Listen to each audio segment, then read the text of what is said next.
but he's still removing the smoke, but he's using his hand.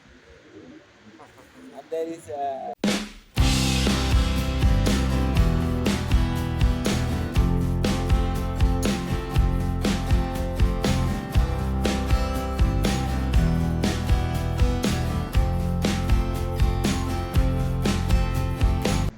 Magandang araw mga kabayan. Tapos na naman yung Lunes. Dalawang araw na lang na trabaho. At Huwebes, bibiyahin ako papunta ng Capital City. Bakasyon. Kanina hindi ako masyado nakapag-video. Meron naman, kaya nga lang yung mga maikling video lang. Kaya yun na lang din ang share ko. Para yung kaganapan kanina. Kaninang umaga, hindi kami masyadong busy.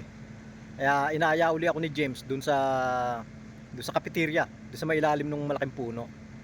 At doon sa tabi ng cafeteria, merong gumagawa ng uling.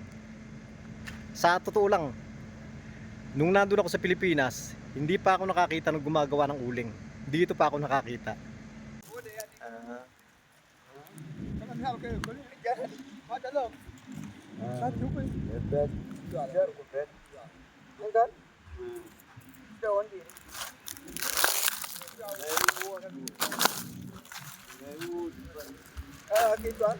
There's still some inside.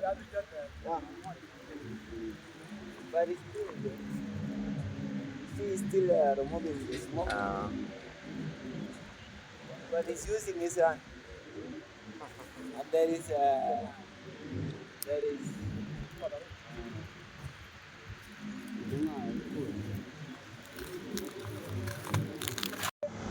Madalas silang gumawa ng uling dyan. Meron na akong video dati niyan. Kaya nga lang, hindi maganda yung nangyari. Yun yung unang beses na nasita kami. Hindi pa ako yung kumuha ng video nun. Ang kumuha ng video, si James. Ang ginawa ko, yung cellphone ko, sabi ko, kaya mong kunan ng video yon kung paano sila gumawa ng uling. Kampante siya, binidyohan niya yung paggawa ng uling. Merong mga nakakita na nandun sa may airport. Medyo malayo-layo na yun. Pinuntahan kami, nagreklamo. Kaya ang tagal nun, siguro mga 2 oras na magkakaharap kami nun. Ayaw kaming paalisin talaga. Parang ang gustong mangyari, parang pera-pera. Ganon, peperahan talaga kami. O kaya daw ipapakulong kami. Ganon ang nangyari nun. Kaya takot na talaga ako dito na mag-video sa labas. Kaya kung mapapansin nyo, yung mga ibang video na minsan hindi masyadong nakapokus, mga pasimple na lang yon.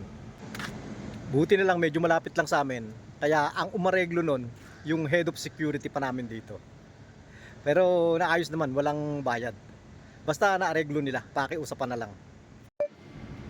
Kaya magmula nun, hindi na talaga ako kumuha ng video sa labas.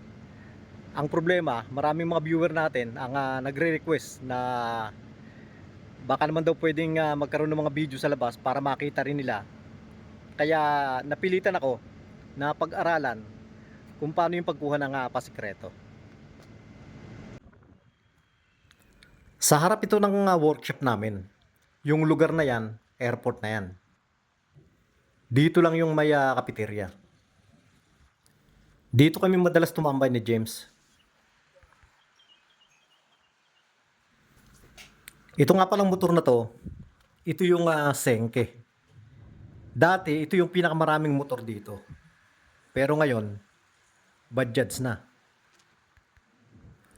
At sa ngayon, medyo dumadami na rin yung mga ganito. Yung TBS, made in India. Pero hindi pa masada. Ang ginagamit nilang pamasada ng motorsiklo, yung mga budgets pa rin. Yung mga ganito. Ito pa 2 TBS oh. Nung hapon nagkaroon ako ng trabaho kaya naging busy na. Pero nung pagkatapos ng trabaho, habang nagpapahinga, napansin ko maraming ibon doon sa may tubig, doon sa may malapit sa may gripo namin doon. Meron kasing tubig doon, hinahayaan lang naming nakabukas para magkaroon ng tubig na iinuman ng mga ibon. Ang daming mga ibon, kaya nakatuwaan ko. nilagay ko yung cellphone malapit doon sa may tubig para ma-videohan yung mga ibon. I-share ko na lang kung ano yung naging itsura ng video natin doon sa mga ibon. Yung mga ibon nga pala na yon, mga lawin at mga wild doves.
Ano po yung moya henak?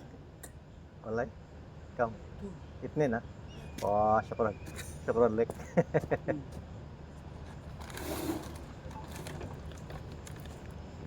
Itnin ha? Kristo ana? Good.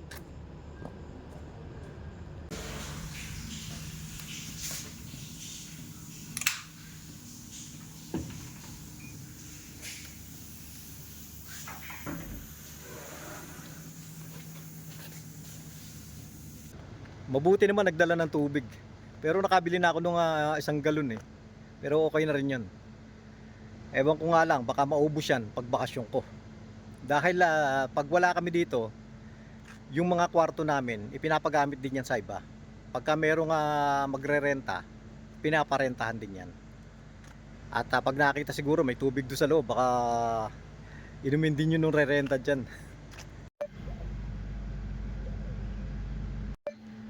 Ito nga palang mga mangga, tinukura nila yo. Kaya mataas na ngayon. Meron akong video niyan na yung mga bunga na yan halos sumayad na sa lupa. Ang ginawa nila pinagtutukuran, kaya yan matataas na. Hindi na maaabot ng mga dikdik yan. Pero yung mga tao, abot na abot pa rin yan. Ayan ang baba pa rin Kaya sigurado yan mauubos agad dyan. At yan lang po muna sa ngayon mga kabayan. Sana po nagustuhan nyo rin yung sinare ko ngayon. At maraming salamat po sa mga laging nanonood ng mga ina-upload ko.